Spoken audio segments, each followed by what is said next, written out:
അപ്പോൾ ഇന്ന് കുറച്ച് മസാല ദോശ ഉണ്ടാക്കാം. എല്ലാവരും ചെയ്യുന്ന പോലൊക്കെ തന്നെ ആയതുകൊണ്ട് ഞാൻ റെസിപ്പി ഒന്നും പറയുന്നില്ല. എന്നാലും കുറച്ച് വ്യത്യാസങ്ങളൊക്കെ ഞാൻ വരുത്തിയിട്ടുണ്ട് കേട്ടോ. ഒട്ടുമിക്ക ആൾക്കാരും ഈ അമ്പലങ്ങളിലൊക്കെ പോയിട്ട് വരുമ്പോൾ രാവിലെ ഹോട്ടലിൽ കയറി കഴിക്കുവാണെങ്കിൽ മസാല ദോശ ആയിരിക്കുമല്ലേ പറയാറ്.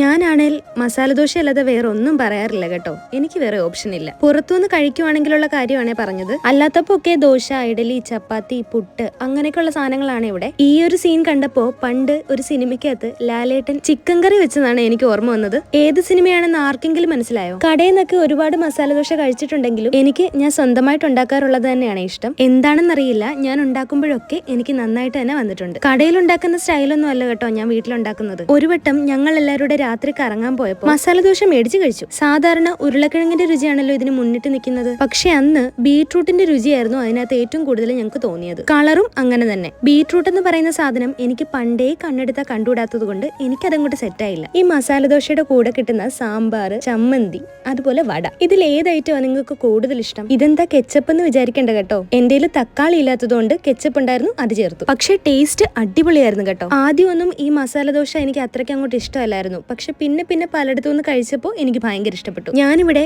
ഉരുളക്കിഴങ്ങും ക്യാരറ്റും സവാളയും പച്ചമുളകും മാത്രമാണ് പച്ചക്കറികളായിട്ട് എടുത്തിട്ടുള്ളത്. ചിലടത്ത് മാത്രമേ ഞാൻ ഈ ബീട്രൂട്ട് ഇട്ട് കണ്ടിട്ടുള്ളൂ. ഞാൻ ഇടാറില്ല കേട്ടോ. ഈ ഒരു മസാല മാത്രമായിട്ട് ചപ്പാത്തിയുടെ കൂടെയും പിന്നെ വെറും ദോശയുടെ കൂടെ ഒക്കെ കഴിക്കാൻ അടിപൊളിയാണ്. പിന്നെ ഈ കുക്കിംഗ് വീഡിയോസ് മാത്രമല്ലാതെ എന്റെ ചെറിയ വ്ളോഗ്സ് ഒക്കെ ഇടാൻ ഞാൻ ആഗ്രഹിക്കുന്നുണ്ട്. അതിനും ഇതുപോലെ തന്നെ സപ്പോർട്ട് ചെയ്യുമല്ലോ. അങ്ങനെ പറഞ്ഞ് നമ്മുടെ മസാല ദോശ ഇവിടെ വരെ എത്തിയിട്ടുണ്ട്. ആ മടക്കലൊക്കെ കണ്ടപ്പോൾ മനസ്സിലായില്ലേ, ഇത് എന്റെ ഒരു സ്റ്റൈലിലാണ് ഞാൻ ഉണ്ടാക്കിയേക്കുന്നത്. വീഡിയോസ് ഒക്കെ ഇഷ്ടപ്പെടുവാണെങ്കിൽ സബ്സ്ക്രൈബ് ചെയ്തും ലൈക്ക് ചെയ്തും ഒക്കെ സപ്പോർട്ട് ചെയ്യുമല്ലോ. അപ്പോൾ ഇന്നത്തേക്ക് ടാറ്റാ.